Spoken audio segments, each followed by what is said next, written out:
შემოგვიერთდა საბურთალოზე მდებარე წმინდა გიორგის სახელობის ტაძრის მღვდელმსახური დეკანოზი გიორგი გოგიჩაიშვილი. დილომშვიდობისა, მოგესალმებით. დიდი მადლობა სტუდიაში მოგზაურობისთვის. ცოცხლეთ. მზადება პეტრე-პავლობის მარხვისთვის. ეს არის დღეს ჩვენი მთავარი სასაუბრო თემა და ასევე სულიერი მნიშვნელობა მარხვის. ვიდრე ვისაუბრებდეთ, როგორია მზადება, როგორ მოვემზადოთ პეტრე-პავლობის მარხვისთვის, ზოგადად სულიერი მარხვის შესახებ მინდა გკითხოთ, რას ნიშნავს სულიერი მარხვა, რატომ არის აღმატებული ის ხორციელ მარხვაზე, როგორ უნდა მოიქცეს და იცხოვროს ზოგადად მართლმადიდებელმა ადამიანმა მარხვის პერიოდში, წინამდებარე პერიოდში, ზოგადად მიმოვიხილოთ ყველაფერი ბუნებრივად. გაიხარეთ, მოგესალმებით კიდევ ერთხელ, მადლობა მოწვევისთვის. ეს პეტრე-პავლობის მარხვა იწყება დამოკიდებული არის მარხვა, ესე იგი აღდგომის დღესასწაულთან, იმიტომ რომ დასაწყისი მოძრავია. დიახ, იმიტომ რომ აღდგომის დღესასწაული მოძრავია და აღდგომიდან 50 დღეს არის სულთმოფენობა. და სულთმოფენობიდან ერთი კვირის შემდეგ უკვე იწყება პეტრე-პავლობის მარხვა, ხოლო დასრულება ყოველთვის 12 ივლისს სრულდება პეტრე-პავლობის დღესასწაული. ეს მარხვა თვითონ ყოველთვის ესე იგი ძალიან ესე იგი თავიდანვე იყო ეს მარხვა, იმიტომ რომ მოხსენიებულია მე-4 საუკუნეში უკვე მაგალითად დიდი წმინდანები ახსენებენ პეტრე-პავლობის მარხვას, ათანასე დიდი მაგალითად ლეონ დიდი, ამბროსი მედიალონელი თავიანთ წერილებში და ქადაგებებში ახსენებენ ყოველთვის პეტრე-პავლობის მარხვას. ასევე 591 წელს თუ არ ვცდები, ტრულის კრებაც ახსენებს პეტრე-პავლობის მარხვას. ამიტომ ისეთი დიდი წმინდანები არიან პეტრე და პავლე, რომ გამორჩეული მოციქულები იყვნენ, თქვენ იცით და ამიტომ მარხვას უძღვნიან ამ დიდებულ მოციქულებს. საოცარია, რომ ჩვენ წინაპრები მარხვის დაწყებას ულოცავდნენ ხოლმე ერთმანეთს და დიდი სიხარული იყო სულიერი, იმიტომ რომ მარხვა განწმენს ადამიანს, შეიძლება ხორცი უძღვრდება მარხვაში, რომ არ ვიღებ თქვა ისეთ საკვებს, მაგრამ ამ დროს სული ძლიერდება. მარხვა ყოველთვის ზოგი ამბობს, რა საჭიროა მარხვა, რატო უნდა დავიცვა მარხვა და აი ძველი აღთქმიდან მოყოლებული დიდი წმინდანები ყოველთვის მარხულებდნენ. მაგალითად მოსე წინასწარმეტყველი მარხულობდა და 40 დღე იმარხულა და უფალი გამოეცხა და ელია წინასწარმეტყველი, სხვა წინასწარმეტყველები ყოველთვის მარხულობდნენ. თვითონ მაცხოვარი ჩვენი იესო ქრისტე იმარხულა და ყველაზე დიდი მაგალითი მოგვცა თუ ჩვენ რომ ან ზოგმა ვიცის რომ არა რა საჭიროა მარხვა, მაგრამ აუცილებელი არის, იმიტომ რომ თვითონ მაცხოვარმა რაც იმოქმედა ეს ყველაფერი ჩვენთვის კანონია და ჩვენ უნდა შევასრულოთ ეს ყველაფერი, იმიტომ რომ აი სახარებაში არის ფრაგმენტი ხო, რომ ეშმაკეული მაგალითად ვერ განკურნავენ მოციქულები და მაცხოვარი განკურნავს და ეტყვიან მე მოციქულს რატო ვერ განკურნეთო ეს ეშმაკეულიო და ეს ეშმაკი მხოლოდ მარხვით და ლოცვით გადის. ესე იგი მარხვა ეხმარება ადამიანს რომ თავისი ნებები მოკლას, რაღაცანაირად ეს ჩვენი ნაკლოვანებები მოვიშოროთ და სათნოებები შევიძინოთ. მარხვის პერიოდში განსაკუთრებულად გონიერი, აი მობილიზებული არის ჩვენი გონება, სხვანაირად არის თუ რა თქმა უნდა ქრისტიანი ჩართული, იმიტომ რომ ზოგს მარხვა გონია რომ მარტო საკვებიდან უნდა მიიღოს და უჭირთ მე სხვათა შორის ჭირს თუ არ არის ადამიანი ჩართული ქრისტიან ცხოვრებაში, ხო?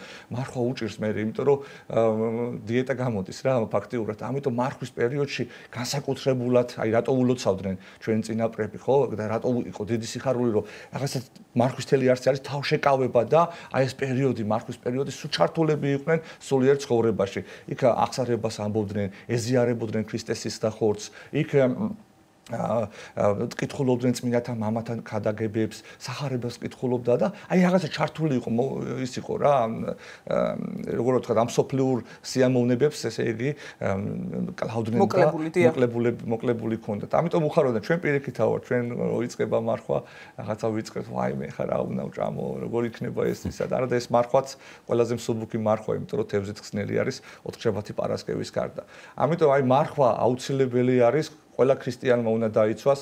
წარმოიდგინეთ 60-შივე დაადგინა ღმერთმა მარხვა და რო უთხრა რომ არ უნდა მიიღო ყველა ხის ნაყოფი მიიღე, ხოლო და ერთი ხის ნაყოფი არ უნდა მიიღო ადამიანს რო უთხრა ღმერთმა. ეს უკვე სულიერად მარხვას ნიშნავს, წმინდა იოანე ოქროპირი ამბობს და წარმოიდგინეთო 60-ში ადამიანსო მარხვა დაჭირდაო და ჩვენ 60-ის გარეთ ვინცა ვართო, ჩვენ უფრო მეტად გვჭირდება მარხვაო. მაშინ როდესაც ნებები არ ქონდაო ადამის სანამ დაეცემოდა, წარმოიდგინე, მაშინ ჭირდებოდაო მარხვაო და ჩვენ რომელიც ლებებით სავსე ვართო და 1000 ნაკლოვანება არის ჩვენში, სულიერი მანკიერებები როგორ გჭირდება მარხვა. ამიტომ ადამიანს როგორც ბასილი დიდი ამბობს, ადამიანს ორი ფრთა უნდა კონდესო, რომელიცო ზეთისკენ აიყვანსო, ეს არისო მარხვა და ლოცვა. ამიტომ აი მარხვა აუცილებელი არის და უნდა ვიმარხულოთ ყველამ და ოღონ ჩავერთოთ, ჩავრთულები უნდა ვიყოთ და უფრო მეტი სიხარული. ხაი რას ნიშნავს მარხვაში ჩართვა და თქვათ არა მხოლოდ გასტრონომიული თვალსაზრისით დაცვა და საკვებზე უარის თქმა, არამედ თქვათ ლოცვით, მსახურებებზე დასწრებით, აი როგორ უნდა შეძლოს ეს თანამედროვე ადამიანმა, როდესაც თქვათ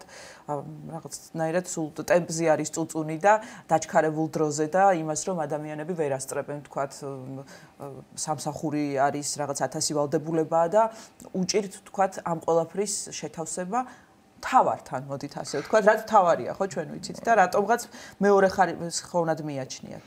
ჩვენ მოდი გულში ჩავიხედოთ ჩვენ შეგვიძლია რომ რაღაცა გამოვანახოთ ის დრო რომ ჩვენ რაც არ უნდა ჩართულები ვიყოთ ადამიანს შეუძლია იმიტომ სხვა რაღაცებისთვის დროს ვნახულობთ ხოლმე და მერზე ფიქრისთვის იმიტომ არის აი ეს მარხვის პერიოდი ადამიან თავიდანვე უნდა ის მოემზადოს იმიტომ აი რაღაცა რომ მიდის თქვა ქორწილში რომ მიდის მოემზადება ეს ადამიანი ქორწილისთვის ხო რაღაცა ის კვირა თქვა კვირას წარის ჯვრის წერა და ქორწილი და თელი კვირის განმავლობაში ემზადება რა ისე გადადებს გადმოდებს ისე გააკეთებს რომ კვირას უნდა წავიდეს ქორწილში ხო ემზადება იქ თქვა ქალები ლამაზ კაბას ყიდულობენ ან კერავენ ხო ხტები და ემზადება ადამიანი ანუ ასევე უნდა მოემზადოს ადამიანი რა მარხვის დაწყება რო იწყება მარხვა უნდა თქვას რომ მოდი აი მე წავალ აღსარებას ვიტყვი მოდი ვეზიარები ქრისტესის და ხორცს მოდი აი ამ მარხვაში სერიალებს არ უყურებ მაგალითად სოციალურ ქსელს მოუკლებ ხო ხტები რომ იმიტომ რომ ისე ვარ დამოკიდებული სულ ტელეფონებში ვარ და ანუ რაღაცა შეგვიძლია ამის გაკეთება რა უნდა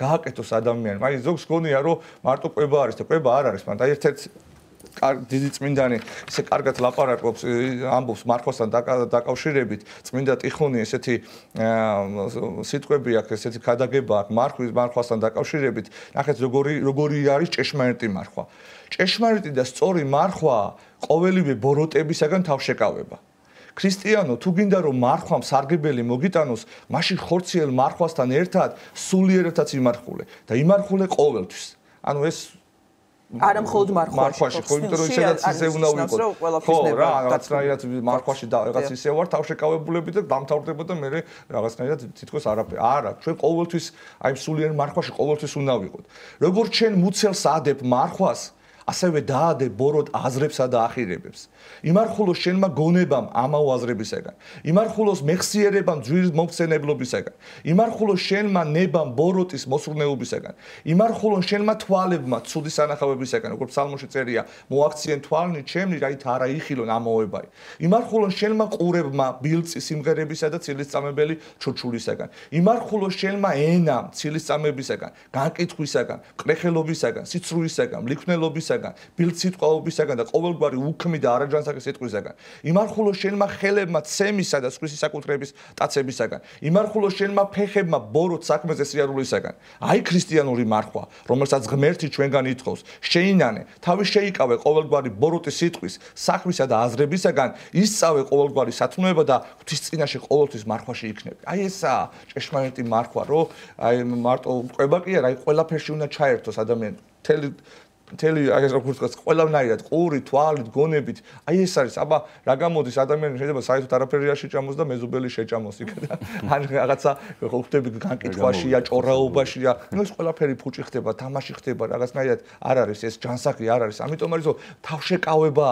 თავშეკავება მარხვის ასე რომ ვთქვათ სრული სახელი და თავშეკავებული უნდა ყველაფრისაგან და განსაკუთრებულად უნდა აი ამ ამოება ამ სოფლიური რაღაცა სიამოვნებისაგან და ეს სისულელეები რაც არის რომ რაც ჩვენ გვაშორებს ღმერთს, რაც ჩვენ გვაშორებს მადლს და აი ამ მარხვაში განსაკუთრებულად უნდა ჩაერთოს ადამიანი აი ესეთი მიმაში. დიახ, აი ზოგჯერ ხდება ისე რომ არ ვაქცევთ ისეთ ყურადღებას, ვთქვათ, ზაფხულის მარხვებს, პეტრე-პავლობის მარხვას და მარიამობის მარხვას და თქვათ ის ადამიანებიც რომლებიც ეკლესიის წევრებად თვლით თავს და მრევლი ვართ შეიძლება რაღაცნაირად უფრო მოვდუნდეთ აი ამ მარხვების მიმართ რომელიც ზაფხულში არის აი რატომ ხდება ესე და რამდენად მნიშვნელოვანია აი კონკრეტულად პეტრე-პავლობის მარხვა იწყება ახლა და ვემზადებით პეტრე-პავლობის მარხვისთვის აი ეს მარხვა და ამ მარხვის დაცვა რატომ არის ესეთი მნიშვნელოვანი რატომ დაწესდა თქვენ დასაწყისში ბრძანეთ რომ მე-4 საუკუნის წმინდანები ახსენებენ ამ მარხვას და თავიდანვე იყო ეს მარხვა საერთოდ რა კანონებია მიღებული, ეს უნდა ვიცოდეთ ჩვენ, რომ აი მოციქულების კანონები, წმინდა მამები, რაც წმინდა ეკლესიამ დაადგინა, უნდა ვიცოდეთ ჩვენ, რომ რაღაცა მე ან ნებისმიერ პიროვნებამ კი არ დაადგინა, ეს ყველაფერი სული წმინდის მადლით არის დადგენილი. აი ხა სულთმოფენობა ვიდღესასწავლეთ, ხო?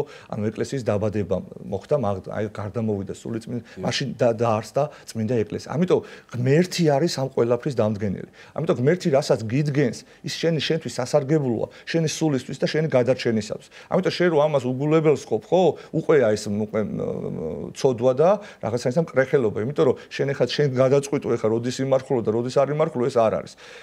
რატო ჭირს ეხლა ზაფხულში? იმიტომ რომ ხალხი მიდის დასასვენებლად.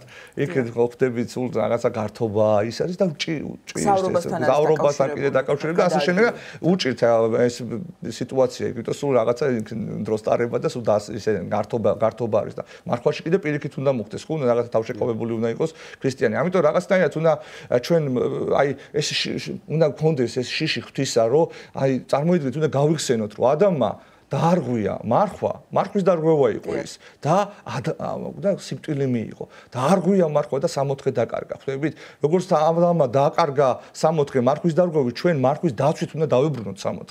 ამიტომ ეს მნიშვნელოვანი არის. ასე რომ რაღაცა ეკლესია რასაც დაადგენს, უნდა ვიცოდეთ, რომ ეს ღმერთის დადგენილია.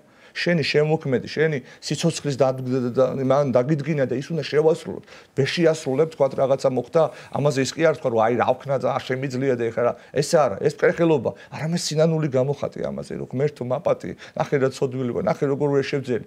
თან კიდევ ვამბობ, ეს მარხვა განსაკუთრებულად მარტივია, იმიტომ რომ თევზით ან ზოგს ყვებაზე უფრო რაღაც გადაართული ეს ისა და რაღაცა თევზით ხსნილი არის და რაღაცნაირად ესეთი ოთხშაბათს და პარასკევის გარდა არის ხსნილი და ამიტომ რაღაცნაირად უნდა აი ღმერთის ცნებები უნდა გვიყვარდეს, შესრულება უნდა გვიყვარდეს ამის და თუ ვერ ასრულებ ამაზე წოხელი უნდა გქონდეს. მარხვაში განსაკუთრებულად კარგია რომ ადამიანმა თავის თავში ჩაიხედოს, თავისი სინანული მოიპოვოს, დაინახოს თავისი ნაკლოვანებები, დაინახოს რამდენი სიბილწე და რამდენი რაღაცა საშინელება ჩვენში არის და აი ამას უნდა ებრძოლოს, რომ აი მოდი სიტყვაზე ვამბობ რა, აი თქვა რომ მოდი აი ამ მარხვაში არ განვიკითხავ ადამიანს. აბა მოდი შეძლებ, გავაკეთოთ რაღაც აი კონკრეტული ნაბიჯები უნდა გადაიდგას, რომ ეს რაღაცა გამოვიდეს ეს ყველაფერი ხო ხდება და ჩვენ რაღაც მოშებულები ვართ და აი მართლა დიეტას ემსგავსება ხოლმე ხანდახან ის იზა რომ რაღაცა აი მარხვაზე ვარ არ ვიღებ საკვებს და არა პირიქით იყავი რომ ჩართული როგორც ყვებით ასევე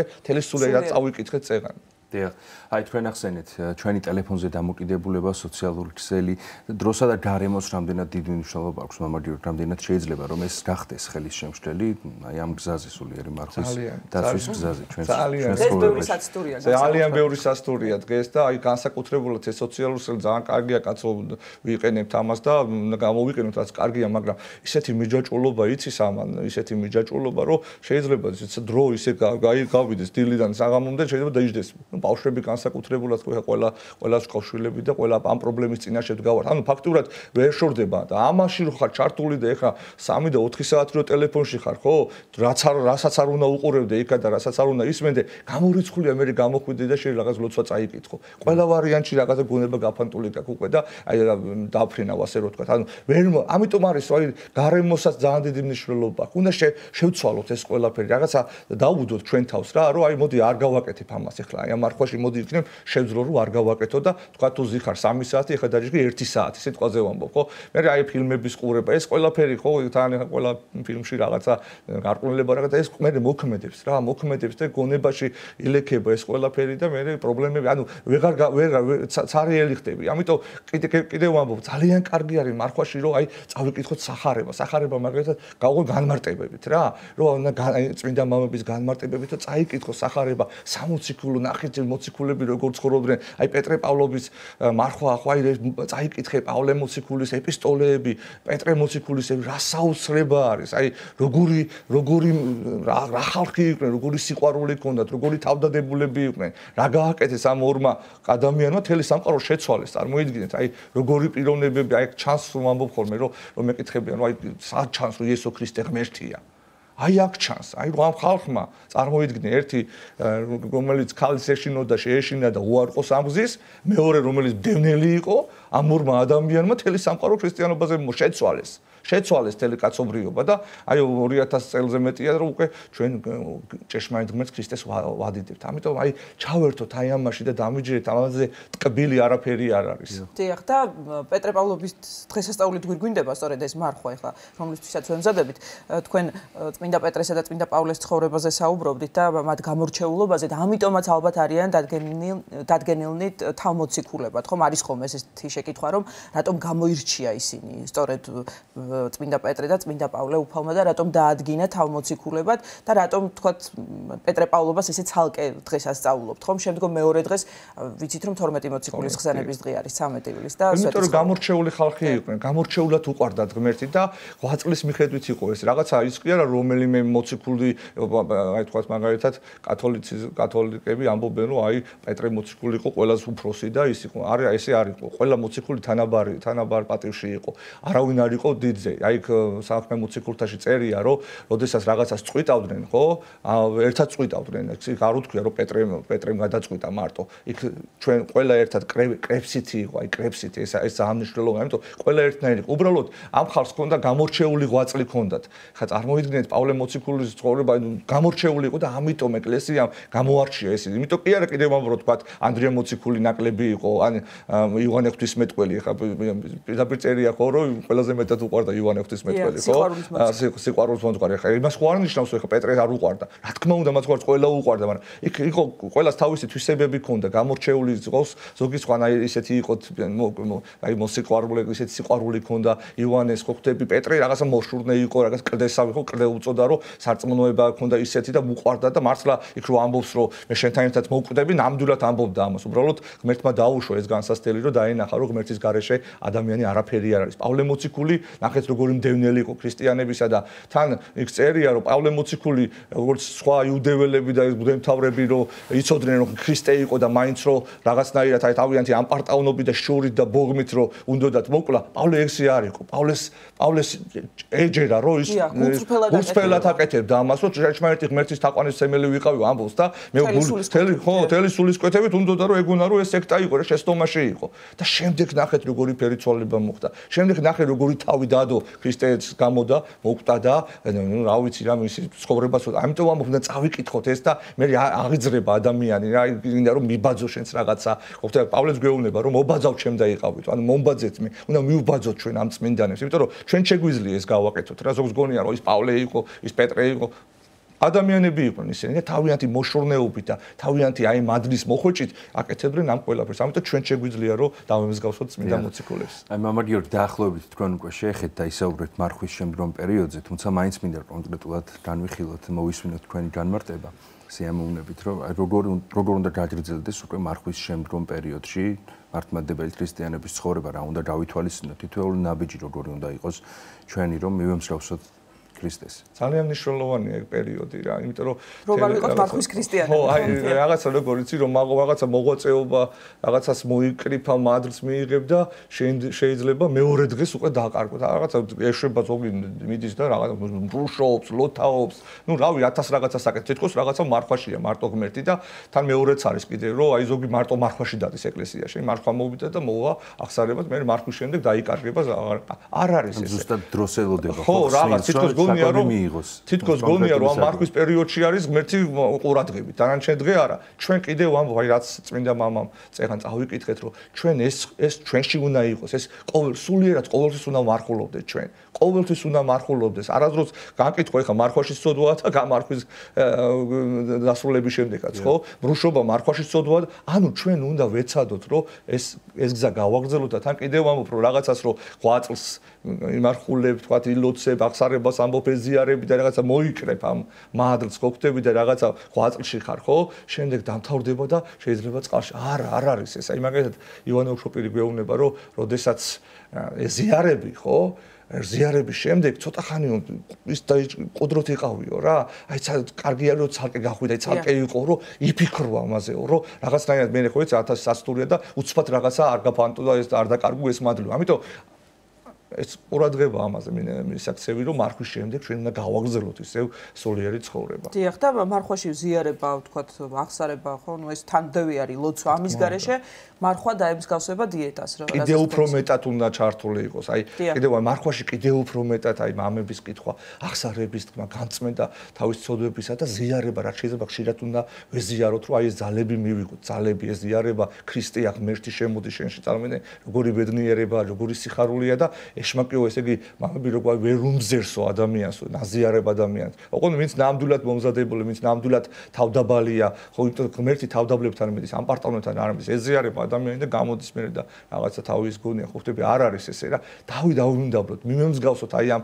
მოციქულეთ, მივემსგავსოთ მაცხოვარს, იესო ქრისტეს თავის თავდაბლობაში, სიყვარულში, აი ამ მოშურნეობაში და დამიჯერეთ, ყველაფერი შესაძლებელია, იმიტომ რომ ჩვენ არაფერი არ შეგვიძლია მარტო რა. გამორიცხულია, ბევრ რამეს ვერ გავაკეთებ. ერთ-ერთი მამა, მეგონი პაისი ათონელი ამბობს ესეთ რამეს, რომ ჩემი მარტო ცოდვებიაო. დანარჩენი რაც არის თუ რამეს ვაკეთებო, ეს ყველაფერი ღმერთისია, ღმერთი აკეთებს. აი, როგორი თავდაბლობა ქონდა, ხო? ხო, აი ესეთი განწყობით უნდა ვიყოთ ჩვენ და აი მოვიხვეჭავთ მადრს და ვიქნებით ბედნიერები. რა გაჭირვებაშიც არ უნდა ვიყოთ. რა ვიცი, რაც არსებობს ყოველთვის ბედნიერი. აი პავლე მოციქულმა ისეთი გზა გაიგო. აი ხო, მარადი, ასეთყვებია, ხო, მარადის ქრისტიანები, აბა, მოწყენილი ქრისტიანი ეს არ შეიძლება. მამა გიორგი, აი როგორ ყალიბდება მართლმადიდებელი ქრისტიანის ცნობიერება ამ კუთხით სულიერ მარხვასთან დაკავშირებით, აი რა უნდა გააკეთოს მშობელმა, რომ შვილმა რა საკიდან შეიძლება რომ დაიგოს, რას ნიშნავს სულიერი მარხვა, როგორი უნდა იყოს მარხვაში, მარხვის შემდგომ პერიოდში მართლმადიდებელი ქრისტიანის, ჭეშმარიტი მართლმადიდებელი ქრისტიანის ცხოვრება. ბუნებრივია, ინდივიდუალურია, როდიდან შეიძლება ჩამოყალიბდეს ადამიანის ცნობიერება და რა ასაკში, თუმცა მნიშვნელოვანია ალბათ, ხომ, ბავშვი თავის დროზე დროულად ჩაერთოს და ჩართოს ოჯახის წევრმა ამ ცხოვრებაში.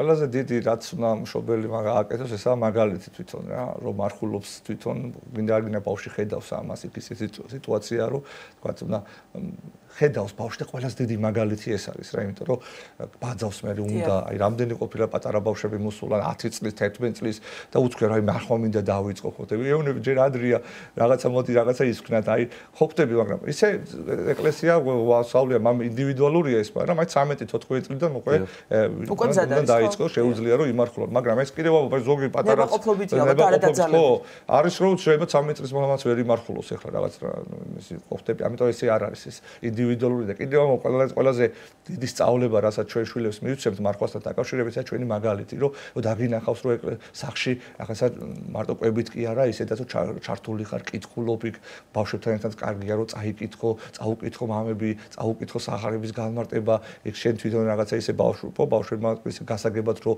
აუხსნათ, დაგინახოს რომ ლოცულობ დილას აღამოს, იქ პარაკლისი იხდი ხო ხტები საკმაოდ ანთებს, ეს გარემო ბავშვს მოქმედებს მე და უკვე უნდა იმასაც რომ მოგბაძოს და აი მაგალითად სახში ჩემთან რაღაცა თქვათ იციან ხო ეხლა მარხულობთ ოჯახი რაღაცა და აი თქვათ ნაყინს რომ ამოიტანენ მამა ნაყისა მე თქვის ხო მამა მარხვა ადგეს ან უკვე იმან იცის რომ ჩვენ მარხულობთ და მარხვაში არ შეიძლება ნაყინის ჭამა ხო ხტები აი ნელ-ნელა აი ეს მაგალითებით მიდის უკვე ის ბავშვიც რომ უკვე ჭეშმარიტება აქ არის და კარგია და აღიძრება და მოუნდება და დიახ და არა თქვა დაძალებით რასაც საპირისპირო შედეგი მოაქვს დაძალება ძალადობა ეს არის ბავშვთან მით უმეტეს სულიერ ასპექტში რომ რაღაცას ვაძალეთ და იქ ზოგი იმაშვება ბავშვები მოყავს და თელ წირვაზე დააყენებენ და ასპენინებენ კარგია ეხა ცუდი კი არა მაგრამ ნუ ბავშვისთვის არ არის ვერ იგებს რა ამას ჯერ არ არის გათვისნობიერებული და აი ისე უნდა გადავანაწილოთ რომ ბავშვი უხაროვდეს წირვაზე მოსვლა